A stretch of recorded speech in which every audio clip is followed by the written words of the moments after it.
Salam sejahtera bagi kita semua. Umat yang dikasihi Tuhan Yesus Kristus, saat ini kita memasuki Minggu Prapaskah kelima. Minggu Prapaskah tahun ini kita lewati dengan begitu penuh dengan tantangan yang luar biasa.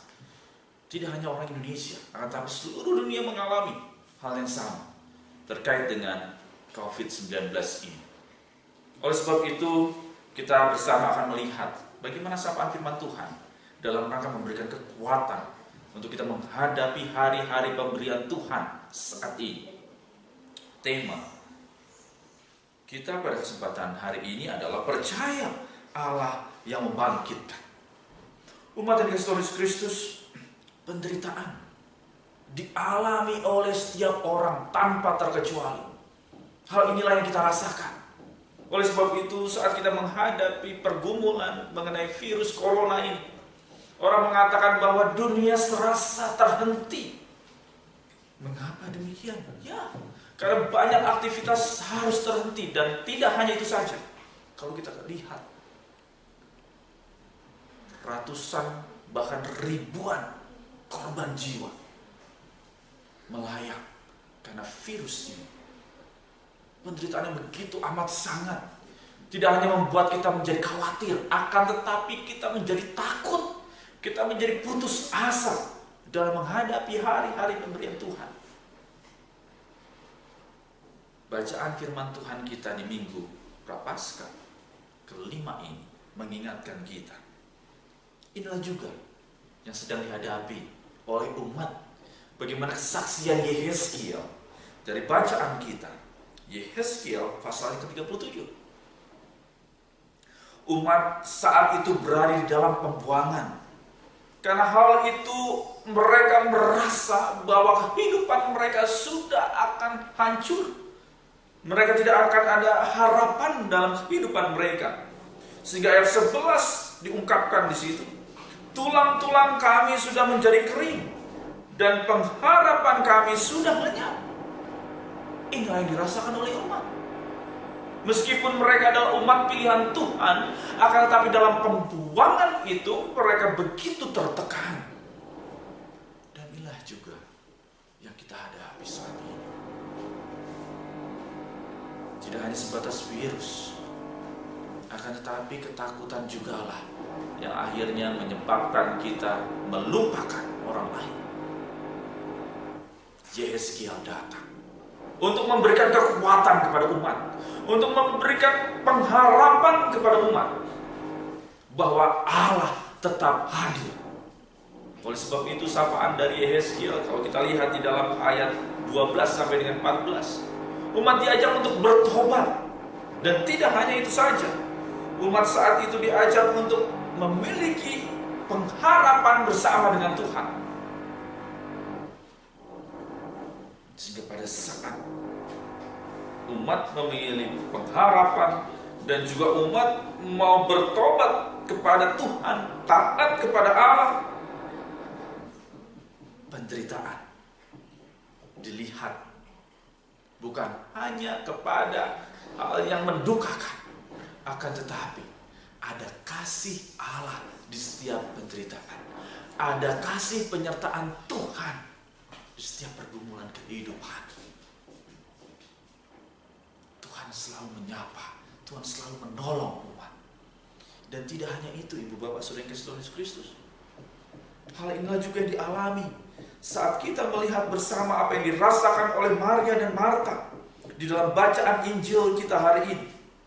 Dalam Yohanes pasal ke-11, saat saudara laki-laki mereka Tuhan panggil, kekecewaan. Karena mungkin mereka sudah memiliki pengharapan, karena mungkin mereka sudah memiliki cita-cita bersama dengan Lazarus ini. Akan tetapi Tuhan memanggil. Kehadiran Yesus saat itu dirasakan telat oleh Maria dan Marta. Ya, mereka begitu kecewa. Inilah juga yang kita rasakan, Ibu Bapak Saudara Yesus Kristus. Saat virus itu datang menghampiri dan ternyata nyata kita hadapi di Indonesia khususnya saat ini, kita merasa Tuhan telat. Bahkan mungkin sudah banyak korban jiwa. Hamba-hamba Tuhan juga sudah banyak yang Tuhan panggil terkait dengan masalah ataupun virus ini. Kita kecewa, Tuhan telat untuk hadir. Akan tapi Ibu Bapak Saudara Yesus Kristus, Tuhan punya rencana di dalam setiap perkara kehidupan. Pada waktunya Tuhan membangkitkan. Dan Tuhan pun membangkitkan Lazarus. Bukan terkait dengan kebangkitan kembali saudara-saudara kita yang sudah dipanggil Tuhan. Akan tetapi dari bacaan ini kita diajak untuk melihat ada pemulihan, ada rencana Tuhan. Meskipun berat dan sulit, Tuhan dengan inisiatifnya tetap datang menghampiri umat, memberikan kekuatan kepadanya. Sehingga masa prapaskah kelima ini, dalam kita menghadapi COVID-19, renungan kita hari ini mengingatkan kembali setiap perkara Allah berperan di dalam. Dan tidak hanya itu saja Ibu Bapak Saudara Yesus Kristus. Yang pertama, kita diajak untuk selalu memiliki pengharapan. Umat Israel dibuang, mereka tertekan, hancur pengharapan mereka. Maria dan Marta pun sama. Yang pertama, kita diajak untuk tetap memiliki pengharapan bersama dengan Tuhan. Karena yang kedua, dengan inisiatifnya Allah menghampiri umat untuk membangkitkan, untuk memulihkan, sehingga tidak terpuruk di dalam penderitaan. Inilah juga yang saat ini sedang kita hadapi. Tuhan hadir menyapa kita dengan setiap peristiwa yang ada. Untuk apa? Kembali memberikan semangat, motivasi. Meskipun kita merasa khawatir dan takut bagaimana seperti apa hari esok, akan tetapi sapaan firman Tuhan hari ini, Dia dapat membangkitkan Lazarus untuk memotivasi kehidupan Maria dan Marta. Tuhan pun dapat membangkitkan iman kita di tengah keterpurukan yang ada, untuk kita dapat semangat menghadapi kehidupan. Umat yang dikasihi Tuhan Yesus Kristus, saat kita juga kembali melihat akan karya penyertaan Tuhan, tidak melulu penderitaan itu terkait dengan masalah, akan tetapi juga kasih Tuhan. Kasih Tuhan melalui saudara-saudara kita.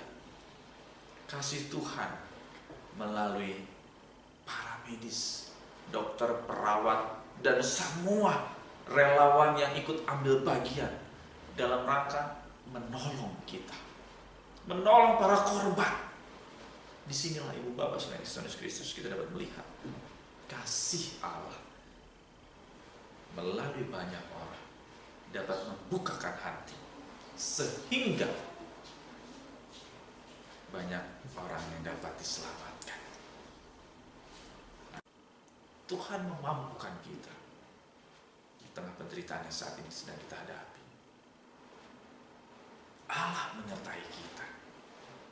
Oleh sebab itu, umat yang dikasihi Tuhan Yesus Kristus, saat kita menghadapi pergumulan ini, kebersamaan dengan keluarga menjadi satu cara Tuhan untuk kita lebih dekat di dalamnya, untuk kita saling mendukung, mendoakan, menguatkan satu dengan yang lain. Dan tidak hanya itu, dalam pergumulan saat ini, kita pun diajak untuk dapat berempati dengan yang lain. Tidak menghambur-hamburkan, atau bahkan kita tidak membeli segala sesuatunya. Akan tetapi kita dapat melihat orang lain, bagaimana kita dapat berbagi, membagi kasih. Karena saat itulah kehidupan akan muncul di dalamnya. Kasih penyertaan Tuhan selalu hadir dalam setiap kehidupan kita. Tuhan Yesus memberkati.